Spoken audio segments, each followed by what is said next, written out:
Jujur aja, sampai detik ini saya masih sering nyoba meyakinkan diri sendiri. Saya selalu bilang ke pantulan wajah saya di cermin, kalau malam itu saya cuman capek. Cuman halusinasi orang tua yang lagi banyak pikiran. Tapi, setiap kali saya nyium bau karat, dada saya langsung sesak. Perut saya mual. Umur saya 50 tahun. Buat laki-laki seumur ini di pesisir selatan, kalau kamu nggak punya kapal, kamu bukan siapa-siapa. Dan malam itu, di warung kopi Buningsih yang sempit dan pengap, sisa harga diri saya benar-benar dikuliti sampai habis. Utang benerin atap aja lu nunggak 3 bulan kok. Gaya lu sok-sokan mau jagain nyawa orang di mercusuar. Suara Hasan, rentenir pasar ikan itu, keras banget. Dia sengaja ngomong kencang, biar semua nelayan yang lagi neduh dengar. Saya ingat bau keringat saya sendiri, mencampur aroma rokok kretek, murah yang asapnya bikin pedih mata. Saya cuma bisa nunduk, ngeliatin kuku saya yang hitam-hitam kena oli dan sisa jaring. Di sebelah saya, Buningsih sibuk ngelap meja pakai lap kotor, pura-pura nggak dengar. Tapi saya bisa lihat matanya ngelirik saya. Tatapan kasihan. Waktu itu saya mikir, saya lebih baik dipukul mentah-mentah sama Hasan daripada ditatap pakai rasa kasihan kayak gitu. Laki-laki tua, bangkrut, utang numpuk, nggak bisa ngasih makan diri sendiri dengan benar. Rasanya pengen mati. Tapi mati pun butuh biaya kan? Saya ninggalin warung nembus hujan badai, jalan kaki nanjak ke tebing batu, tempat mercusuar itu berdiri. Angin laut malam itu kencang banget. Nabrak jas hujan plastik saya sampai suaranya berisik di telinga. Tapi suara makian Hasan jauh lebih berisik di kepala saya. Sesampainya di ruang jaga mercusuar, napas saya ngos-ngosan. Dinding beton melingkar ini lembab. Ada hawa dingin yang ngerambat dari telapak kaki, naik pelan-pelan ke betis, sampai bikin rahang saya kaku. Di luar sana, ombak nabrak karang di bawah tebing. Suaranya konstan, bruk, biar. Saya duduk di kursi kayu depan panel lampu utama. Lampu halogen raksasa di atas saya muter terus, nyapu lautan yang hitam pekat. Cahayanya nembus kabut tebal, tapi nggak ada kapal satupun di luar sana. Siapa juga nelayan waras yang mau melaut di cuaca kayak gini?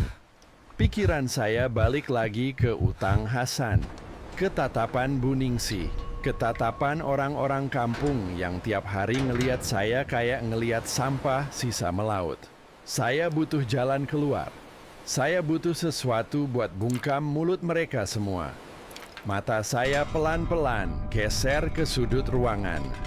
Ke sebuah pintu besi kecil yang gemboknya udah karatan. Gudang logistik lama. Ada rumor yang nggak pernah berani diomongin terang-terangan sama orang-orang tua di kampung ini. Rumor soal lonceng tembaga tua peninggalan zaman Belanda yang disimpan di dalam sana. Kata mereka, mercusuar ini bukan cuma ngasih jalan buat orang hidup.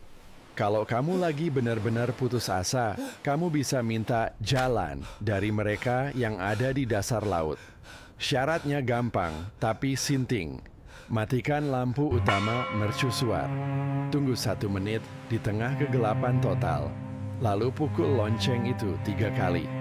Nanti, lautan bakal mengirimkan balas budi buat orang yang udah ngasih jalan. Saya dulu sering ngetawain cerita itu. Tapi malam itu, tangan saya gemetar saat ngerogoh saku, nyari kunci cadangan. Saya buka pintu gudang itu. Baunya aneh. Bukan sekadar bau apek debu, tapi ada aroma amis yang tebal, kayak bau ikan yang dibiarin busuk di dalam tong tertutup. Lonceng itu besarnya seukuran kepala manusia dewasa. Warnanya udah hijau kehitaman karena korosi. Nggak mungkin. Ini cuma mitos. Saya bergumam sendiri. Suara saya kedengarannya serak dan kecil banget di dalam menara batu ini. Tapi bayangan wajah Hasan muncul lagi. Rasa panas di telinga saya waktu di warung tadi balik lagi. Saya capek jadi orang kalah. Kalau emang lonceng ini bisa bawa duit, bawa lodge dari laut, apa pedulinya saya? Toh di luar juga nggak ada kapal. Matiin lampu sebentar nggak bakal ngebunuh siapa-siapa kan? Saya bawa lonceng itu ke dekat panel kontrol. Tangan saya keringatan. Jantung saya mukul-mukul tulang rusuk. Jari saya nempel di tuas merah. Tuas utama lampu mercusuar. Mematikan ini adalah dosa paling besar buat seorang penjaga. Ini pantangan. Tapi, saya butuh napas. Saya butuh lepas dari rasa hina ini. Saya tarik napas panjang. Dan saya turunkan tuasnya. Cetek. Lampu raksasa di atas mati. Putarannya berhenti. Detik itu juga, kegelapan nelan saya hidup-hidup. Hitamnya benar-benar pekat, sampai saya nggak bisa ngelihat tangan saya sendiri. Saya mulai ngitung dalam hati. 1, 2, 3. Ada yang aneh. Begitu lampu mati, suara angin dari luar tiba-tiba hilang. Bukan pelan, tapi hilang. Kayak alam semesta lagi nahan napas. Suara ombak yang dari tadi nabrak karang juga nggak kedengaran lagi. Ruangan ini tiba-tiba jadi kedap suara. 60 detik terasa kayak berjam-jam. Bulu kuduk saya berdiri semua. Ada dorongan kuat buat narik tuas itu ke atas lagi, nyalain lampunya, batalin semua kegilaan ini. Tapi ego saya nahan tangan saya. Di detik ke-60, saya angkat pemukul lonceng. Goblok. Teng. Gue Bunyi beneran pertama halu. pecah. Suaranya nggak kayak logam beradu. Suaranya berat, redam. Kayak kamu mukul daging basah pakai batu. Hawa di dalam ruangan mendadak anjlok drastis. Paru-paru saya perih waktu narik napas. Teng. Bunyian kedua. Kali ini, saya bisa ngerasain getaran loncengnya menjalar dari telapak tangan, naik ke lengan, sampai ke leher saya. Dan bersamaan dengan suara itu, hidung saya kemasukan bau amis yang jauh lebih pekat. Bau laut dalam, bau garam tua dan sesuatu yang basi. Teng, pukulan ketiga, saya diam. Nggak ada apa-apa. Hening, dada saya naik turun. Otak saya mulai mikir rasional. Goblok, bisik saya. Gue beneran halu percaya ginian. Dengan tangan masih gemetar dan napas terengah-engah, saya raba-raba meja, nyari tuas merah tadi. Begitu ketemu, saya langsung dorong ke atas. Klik. Wuset. Lampu halogen kembali nyala terang, berputar menembus kabut tebal. Cahayanya menyapu lautan. Saya membuang napas panjang, merasa tolol setengah mati. Saya berjalan ke arah jendela kaca melingkar, sekadar mau ngecek area di bawah tebing. Lampu mercusuar muter, nyorot ke arah dermaga batu karang di bawah sana. Langkah saya terhenti. Jari saya meremas ambang jendela keras-keras. Saya hafal betul kondisi dermaga itu. Malam ini air sedang surut jauh. Karang-karang tajam harusnya kering. Tapi di bawah sorotan lampu yang berputar, di tepat di bibir karang yang paling kering, ada sebuah genangan air yang sangat besar. Hitam. Mengkilap seperti oli. Dan belum sempat otak saya mencerna dari mana air itu berasal. Dari arah bawah tebing, dari genangan hitam itu, terdengar suara benturan yang sangat berat. Dok, suara kayu tebal berderak, bergesekan dengan batu karang. Sesuatu yang sangat besar baru saja merapat di dermaga bawah. Tapi di luar sana, sejauh mata saya memandang ke tengah laut yang tersorot cahaya, tidak ada satu pun kapal. Dan yang bikin lutut saya lemas sampai hampir ambruk. Tidak ada suara mesin sama sekali. Pagi itu, matahari rasanya enggan banget keluar. Langit masih abu-abu kusam waktu saya turun lewat tangga batu karang menuju dermaga bawah. Sisa semalam masih bikin kepala saya nyut-nyutan. Suara kayu bergesekan itu, saya berusaha meyakinkan diri kalau itu cuma batang pohon besar yang kebawa arus. Ya, pasti cuma sampah laut. Tapi pas saya sampai di bibir dermaga, langkah saya ketahan. Nggak ada batang pohon, nggak ada sisa kapal karam.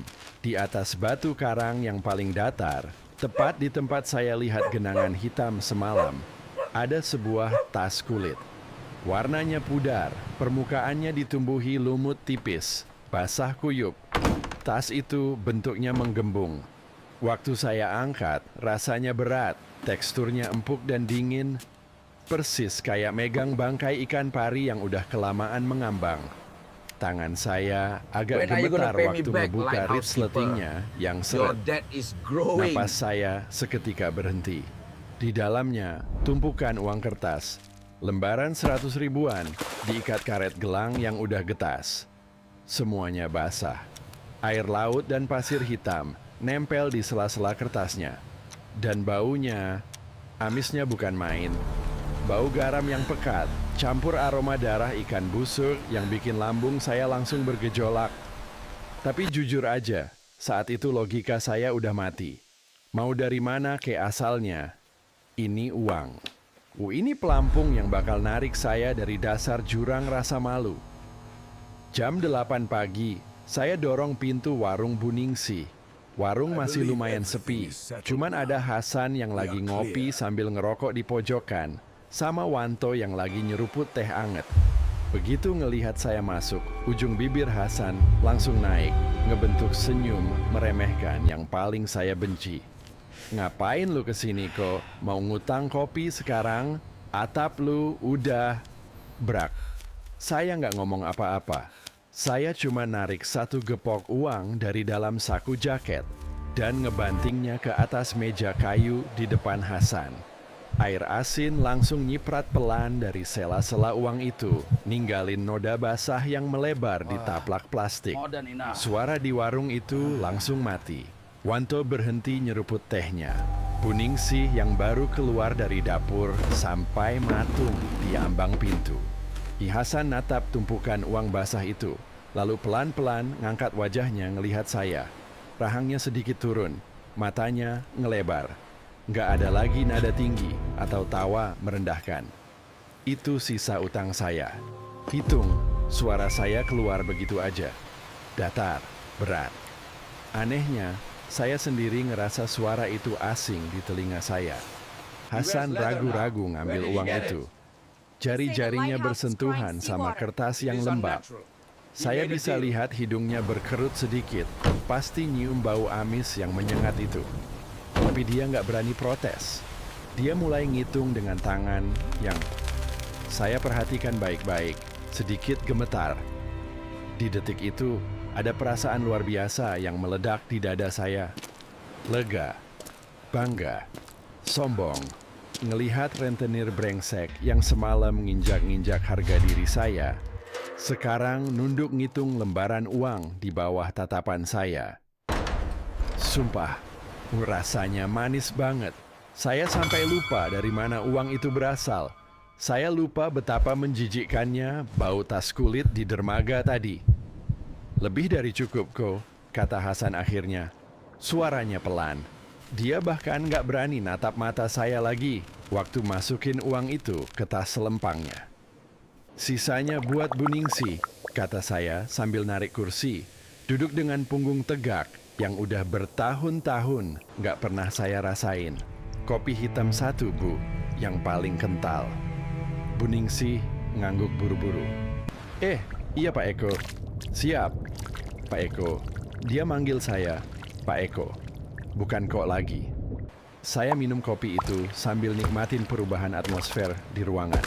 Wanto mulai ngajak saya ngobrol, nanya-nanya soal cuaca. Hasan buru-buru pamit dengan alasan ada urusan di pelelangan. Mereka mulai ngelihat saya dengan cara yang beda. Ada segan, ada rasa hormat. Tapi di balik euforia itu, ada satu hal yang ganjal. Waktu saya ngantongin sisa uang basah itu, hawa dinginnya nembus kain celana, nempel langsung ke paha saya. Dinginnya bukan kayak es, dinginnya bikin ngilu tulang. Saya balik ke mercusuar siang harinya.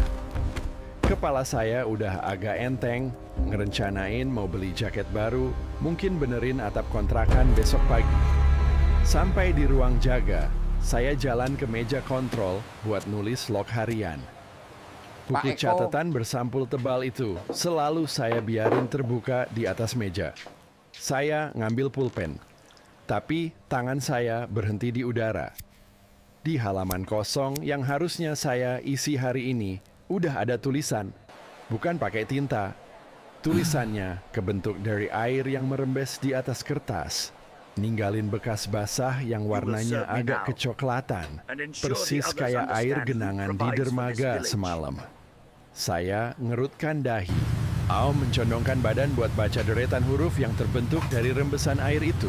Sudah bersandar. Uang muka diterima. Mata saya terpaku pada tulisan itu. Saya sentuh kertasnya. Basah. Terima kasih Sangat teman-teman. basah.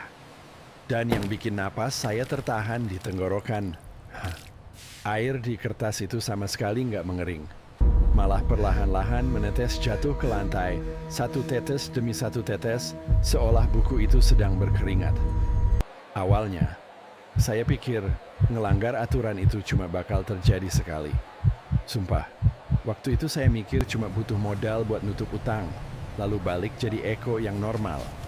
Tapi ternyata, jadi orang yang dihormati itu jauh lebih bikin kecanduan daripada nikotin. Sudah 4 malam berturut-turut saya narik tuas merah itu ke bawah. Setiap malam, saya mukul lonceng karatan itu.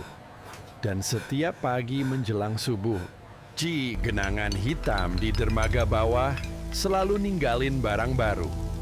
Tas kulit tua, kadang kotak kayu lapuk, yang isinya selalu sama.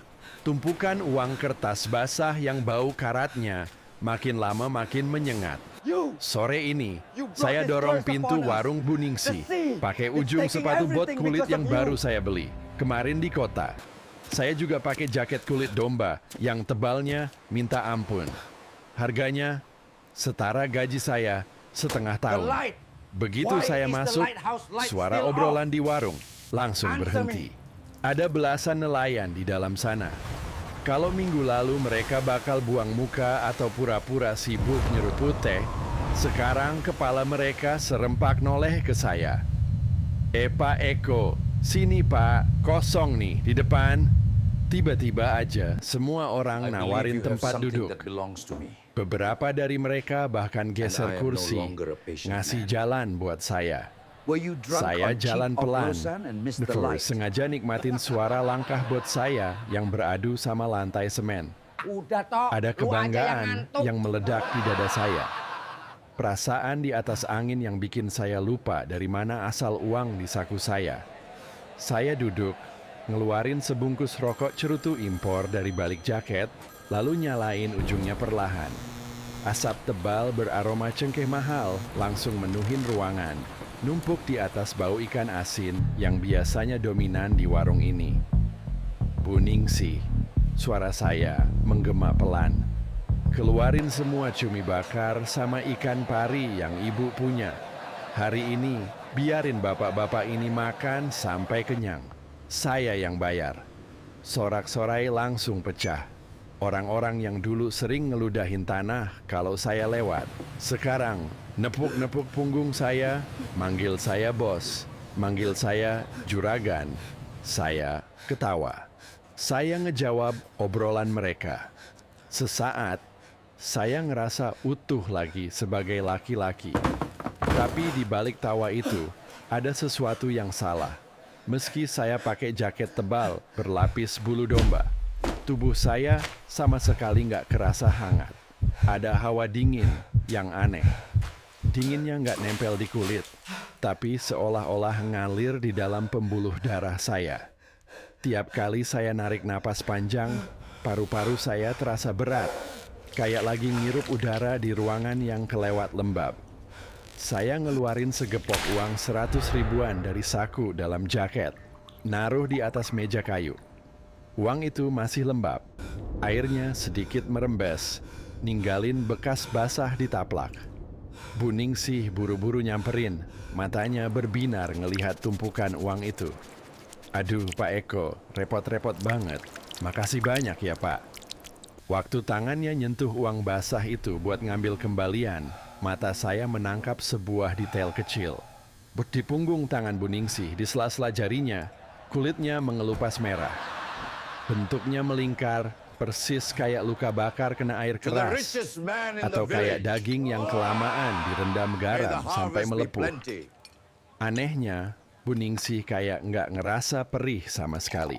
Dia terus ngitung uang itu sambil senyum lebar. Perut saya tiba-tiba bergejolak. Ada rasa mual yang mendadak naik. Saya tahu luka apa itu. Saya tahu dari mana asalnya. Saya perlahan ngeracuni orang-orang ini. Dan mereka malah berterima kasih sambil sujud-sujud ke saya. Belum sempat saya ngalihin pandangan dari tangan Buningsih. Pintu warung kebanting terbuka. Wanto berdiri di ambang pintu. Napasnya putus-putus. Baju flanelnya basah kuyup, padahal di luar nggak hujan. Wajah anak muda itu pucat pasi. Matanya liar nyari sosok saya di antara kerumunan. Pak Eko, suaranya bergetar. Dia jalan setengah lari ke arah meja saya. Bapak semalam tidur, Bapak ninggalin panel kontrol, warung mendadak hening lagi. Semua nelayan yang lagi asyik makan langsung berhenti ngunyah. Ngomong apa kamu, To? Saya majukan posisi duduk, nyenderin siku di meja. Suara saya bikin serendah mungkin. Semalam, jam 2 pagi. Wanto nelan ludah. Tangannya yang megang ujung meja gemetaran hebat. Kabut turun tebal banget. Saya lagi bawa perahu balik. Saya nyari cahaya mercusuar, tapi nggak ada, Pak. Mati total. Perahu saya hampir aja ngehantam karang gigi kalau ombak nggak tiba-tiba muter arah. Dada saya berdesir tajam. Jam 2 pagi. Itu persis waktu saya matiin lampu dan mukul lonceng. Saya bisa ngelihat keraguan mulai muncul di mata beberapa nelayan. Kalau penjaga mercusuar lalai, nyawa mereka taruhannya. Ini bahaya. Kalau mereka mulai curiga, hidup baru saya yang nyaman ini bisa hancur berantakan. Saya harus ngambil kendali. Sekarang, saya berdiri pelan-pelan. Tinggi badan saya lebih menjulang dari Wanto. Saya tatap matanya tajam, ngeluarin wibawa yang selama ini cuma bisa saya simpan rapat-rapat. Kamu mabuk darat, toh? Suara saya tenang, tapi penuh tekanan. Lampu saya nyala semalaman. Kamu tanya anak-anak yang jaga di pos selatan. Mata kamu yang picek ketutup kabut, atau kamu ketiduran di kemudi karena kebanyakan minum oplosan? Wanto kaget. Mulutnya terbuka, mau ngebantah, tapi dia ngelihat sekeliling. Nelayan-nelayan lain yang piringnya masih penuh sama makanan yang saya bayarin, mulai natap Wanto dengan sinis. Udah, To, lu aja kali yang ngantuk. Celetuk salah satu bapak tua di pojok. Nah, Pak Eko ini dari dulu disiplin. Jangan asal nuduh orang yang lagi ngasih lu makan. Wanto mundur selangkah. Tatapannya pindah dari piring-piring makanan di meja, lalu ke wajah saya. Dia sadar dia kalah. Nggak ada yang bakal percaya sama nelayan ingusan dibanding pria berjaket kulit yang baru aja memborong dagangan satu warung. Tanpa ngomong apa-apa lagi, Wanto balik badan dan keluar dari warung. Ada senyum kepuasan yang samar di bibir saya. Rasa berkuasa itu manis banget. Saya bisa bikin kebenaran jadi kebohongan, cuma modal segepok uang basah. Saya duduk lagi, ngangkat cangkir kopi. Tapi saat cairan hitam itu mau nyentuh bibir, tiba-tiba tenggorokan saya gatal luar biasa. Gatalnya bukan di luar, tapi jauh di dalam, persis di pangkal leher. Saya naruh cangkir buru-buru, batuk pelan sambil nutup mulut pakai telapak tangan. Nggak hilang. Gatalnya malah makin jadi, kayak ada yang nyangkut di saluran napas. Saya permisi ke belakang warung, jalan cepat ke arah toilet jongkok yang bau pesing. Di sana, saya batuk sejadi-jadinya. Dada saya sakit, mata saya berair. Sesuatu yang kental dan licin terdorong naik dari perut saya. Saya muntah ke lantai semen yang kotor. Saya bersandar di dinding lembab. Napas saya ngos-ngosan, dada saya naik turun. Pandangan saya pelan-pelan fokus ke benda yang baru aja keluar dari mulut saya. Itu bukan dahak, bukan juga sisa makanan. Di atas ubin yang berlumut, tergeletak gumpalan hitam kehijauan. Lengket, bau garam tua langsung nusuk hidung saya. Saya merinding dari ujung kaki sampai ke ubun-ubun. Itu segumpal rumput laut yang masih basah. Pesta malam ini di warung Buningsi benar-benar gila. Semua meja kayu disatukan memanjang. Piring-piring besar berisi kepiting saus tiram, kerapu bakar, dan botol-botol minuman mahal yang biasanya cuma bisa dilihat nelayan sini dari balik kaca etalase restoran di kota penuh berserakan. Dan saya duduk di ujung meja sebagai tuan rumah, sebagai raja. Setiap kali saya membuka mulut, belasan kepala mengangguk.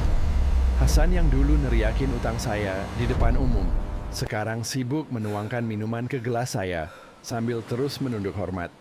Rasanya luar biasa manis. Bertahun-tahun saya diinjak-injak, dianggap enggak lebih berharga dari sisa umpan. Malam ini saya akhirnya memegang tali leher mereka semua. Saya merasa utuh, sangat utuh. Tapi di tengah tawa riuh rendah itu, saya mencoba menelan sepotong daging kerapu. Hambar. Teksturnya di lidah saya terasa seperti mengunyah kapas basah yang direndam garam. Saya memaksakan diri tersenyum, mengedarkan pandangan ke seluruh ruangan untuk menutupi kepanikan kecil di dada. Saat itulah euforia ini mulai terasa seperti racun yang bekerja lambat. Saya melihat tangan Hasan yang sedang memegang gelas kaca. Kulit di sela-sela jarinya merah padam, mengelupas parah sampai daging mudanya terlihat pucat melepuh. Lalu saya melihat Buningsi yang sedang menghitung tumpukan uang basah saya di pojok kasir. Lengannya dipenuhi ruam berair yang menjijikkan. Bahkan beberapa nelayan yang sedang tertawa lebar memamerkan gigi mereka yang mulai menghitam, layaknya keropos dimakan air laut bertahun-tahun. Mereka nggak sadar. Mereka terlalu sibuk menikmati kemewahan dan makanan gratis yang saya bawa. Sampai nggak sadar tubuh mereka perlahan-lahan membusuk hidup-hidup. Ada rasa mual yang langsung menghantam ulu hati. Saya yang membawa kutukan ini ke mereka. Saya sumber penyakitnya. Tapi, jujur saja, saat melihat Hasan kembali menunduk meminta izin menyalakan rokok impor saya tahu saya nggak akan bisa berhenti. Rasa dihormati ini terlalu mahal untuk dilepas. Otak saya berbisik kejam. Saya lebih rela melihat mereka semua hancur membusuk di warung ini daripada harus kembali jadi Eko, si penjaga menara miskin yang bau kotoran. Tiba-tiba, suara tawa di warung itu memudar. Bukan karena mereka diam, tapi telinga saya mendadak berdengung keras. Tekanan di gendang telinga saya berubah drastis, persis seperti orang yang dipaksa menyelam terlalu dalam ke dasar palung. Suara obrolan Hasan berubah menjadi gumaman redam yang nggak jelas. Sebagai gantinya, saya mendengar suara lain. Blup, blup. Suara gelembung air raksasa yang pecah. Suaranya nggak datang dari luar warung, melainkan bergema langsung di dalam rongga kepala saya sendiri. Pak Eko, Bapak kurang sehat? Suara Buningsi sayup-sayup menembus dengungan itu. Saya langsung berdiri tanpa sengaja menabrak meja sampai beberapa gelas tumpah dan pecah. Saya harus balik. Ada bagian lampu yang belum saya cek, ucap saya terbata-bata. Tanpa menunggu jawaban mereka yang menatap bingung, saya setengah berlari keluar menembus pintu. Sepanjang jalan menanjak menuju tebing, dada saya terasa mau pecah. Paru-paru saya serasa diisi air asin setiap kali menarik napas panjang. Kabut malam ini turun sangat tebal, warnanya nyaris kuning kotor, menelan cahaya apapun di sekitarnya. Begitu saya membuka paksa pintu besi ruang jaga mercusuar, lutut saya langsung kehilangan tenaga. 2 hari lalu, saya menghabiskan belasan juta uang dari tas kulit itu untuk merombak ruangan ini. Saya membeli kursi kulit tebal yang empuk, karpet bulu sintetis, dan pemanas ruangan mahal. Ruangan ini seharusnya menjadi istana kecil saya, tempat saya menikmati status baru. Tapi malam ini, istana itu hancur berantakan. Pemanas ruangan mati total. Karpet bulu yang baru saya gelar basah kuyup berubah warna menjadi coklat kehitaman dan terasa lengket saat diinjak. Dari dinding melingkar beton di sekeliling saya, merembes cairan kental berbau amis yang luar biasa menyengat. Baunya bukan lagi sekadar ikan busuk, ini bau air ketuban. Bau tempat sesuatu yang sudah lama mati, kini bersiap dilahirkan kembali. Sistem dari bawah laut sana nggak cuma numpang lewat. Mereka sedang mengubah ruangan saya jadi bagian dari dunia mereka. Saya berjalan gontai, setengah menyeret kaki menuju meja panel kontrol. Buku catatan log harian saya yang bersampul kulit tebal kini membengkak, hancur direndam air berlendir. Saya berdiri di depan meja itu. Rahang saya bergetar hebat saat melihat halaman yang terbuka. Air hitam yang menggenang di atas kertas perlahan-lahan bergerak sendiri, seolah ditarik oleh magnet tak kasat mata, membentuk alur huruf yang sangat jelas tepat di depan mata kepala saya. Masa percobaan selesai. Gajimu sudah dibayar lunas. Sekarang turunlah ke air. Belum sempat saya memalingkan wajah dari buku jahanam itu, terdengar sebuah suara dari arah tangga putar di luar ruangan. Plak, srek, plak. Suara telapak kaki telanjang yang basah kuyup menapak di atas tangga baja yang berkarat. Langkahnya sangat lambat, sangat berat, dan asalnya dari bawah. Dari arah pintu dermaga dasar yang selalu saya gembok rapat, kini perlahan-lahan naik menjemput saya. Langkah itu sangat lambat, nggak terburu-buru sama sekali.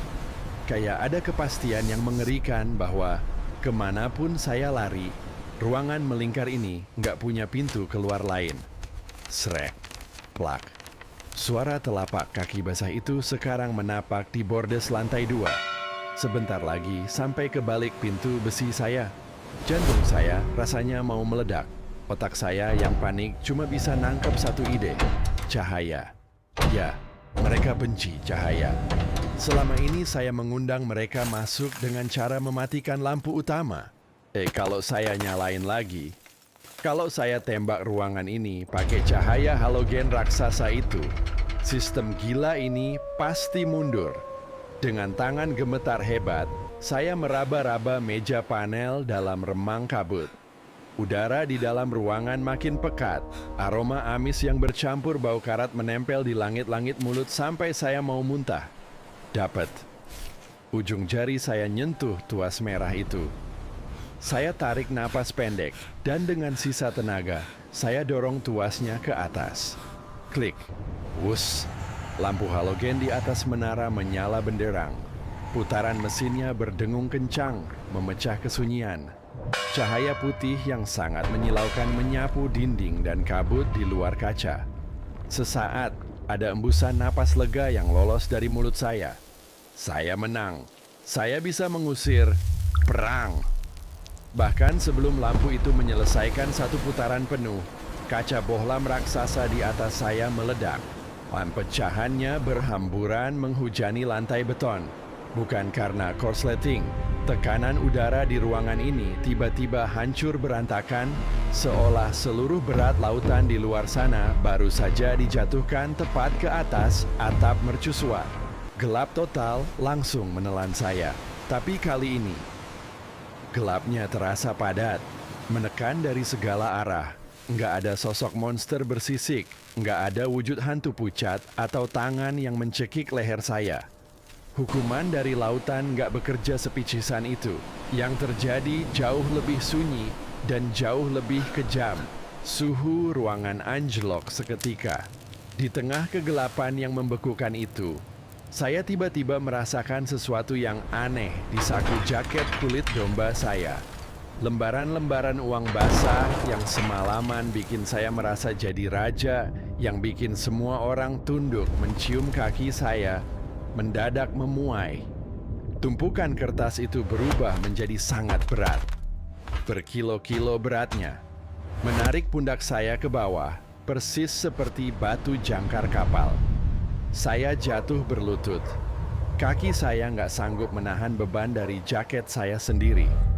Di detik itu, di lantai beton yang mulai digenangi air sedingin es, pikiran saya tiba-tiba sangat jernih. Saya sadar betapa bodohnya saya. Sistem di bawah sana nggak pernah benar-benar ngasih hadiah. Uang, rasa hormat, tatapan segan dari Hasan dan Bu Ningsih, itu semua cuman umpan. Mereka sengaja ngasih apa yang paling saya inginkan, membesarkan gengsi dan ego saya sampai batas maksimal. Tujuannya cuma satu, bikin jiwa saya berat. Supaya ketika waktunya tiba, saya nggak bisa mengambang lagi. Hawa dingin mulai merayap dari pergelangan kaki, mengikat betis saya. Saya membuka mulut, mencoba berteriak minta tolong atau sekadar merapal doa. Tapi suara saya hilang.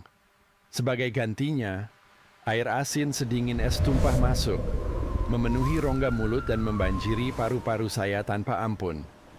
Saya tercekik di daratan, dan di sisa kesadaran yang perlahan meredup. Saya paham, penjaga lampu yang rela mematikan cahayanya sendiri demi kebanggaan palsu, pada akhirnya pantas ditarik turun. Untuk menjadi penunjuk jalan dalam gelap selamanya. Keesokan paginya, matahari bersinar sangat terik di pesisir selatan. Wanto, ditemani Hasan dan beberapa nelayan, mendaki jalan setapak menuju mercusuar.